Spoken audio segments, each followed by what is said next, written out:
Hello guys, સ્વાગત છે તમારું મારી ચેનલ ભારતીય ફૂડ મેજિકમાં। આજે હું તમારી સાથે શેર કરવા જઈ રહી છું ગાજરના હલવાની રેસીપી। તો જ્યારે શિયાળો આવે ત્યારે આપણે રાહ જોતા હોય કે ક્યારે આપણે ઘરે ગાજરનો હલવો બનાવીએ અને ખાવામાં ખૂબ જ ટેસ્ટી હોય છે। અને આ ગાજરના હલવાની હું આજે તમને એવી રીત બતાડીશ કે એમાં કન્ડેન્સ મિલ્ક અથવા તો માવાની કોઈ પણ જરૂર નહીં પડે તો પણ આ હલવો ખૂબ જ ટેસ્ટી બને છે। તો સૌથી પહેલાં લાલ ગાજર લેવાના છે અને એ 500 ગ્રામ લીધા છે મેં।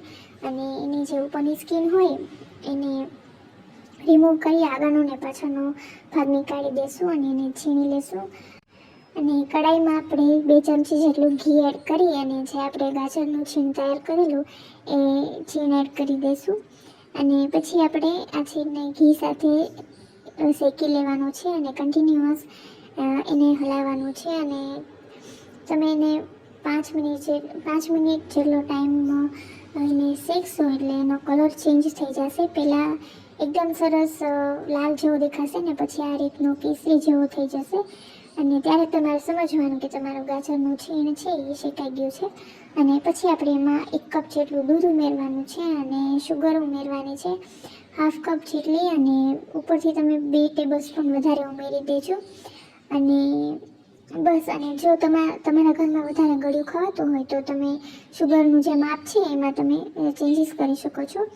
અને હવે આપણે એને કન્ટિન્યુઅસ હલાવવાનું છે કે જ્યાં સુધી જે દૂધ અને ખાંડ હોય એનું પાણી જ્યાં સુધી પૂરેપૂરું બળી ન જાય ત્યાં સુધી આપણે એને કન્ટિન્યુઅસ હલાવવાનું છે।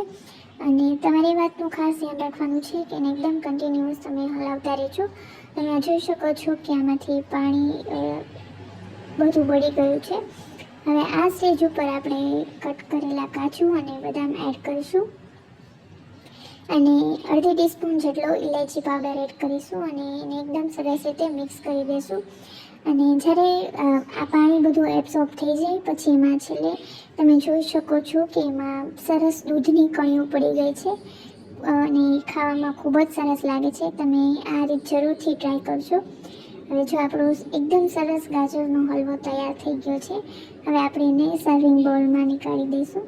તમને મારી રેસીપી પસંદ આવી જશે તો તમે એને શેર કરજો, લાઈક કરજો અને ઘરે જરૂરથી બનાવજો। અને મારી ચેનલને તમે સબસ્ક્રાઈબ ન કરી હોય તો જરૂરથી કરી લેજો જેથી તમને મારા વિડીયોની નોટિફિકેશન સૌથી પહેલાં મળી જાય। Thank you so much for watching.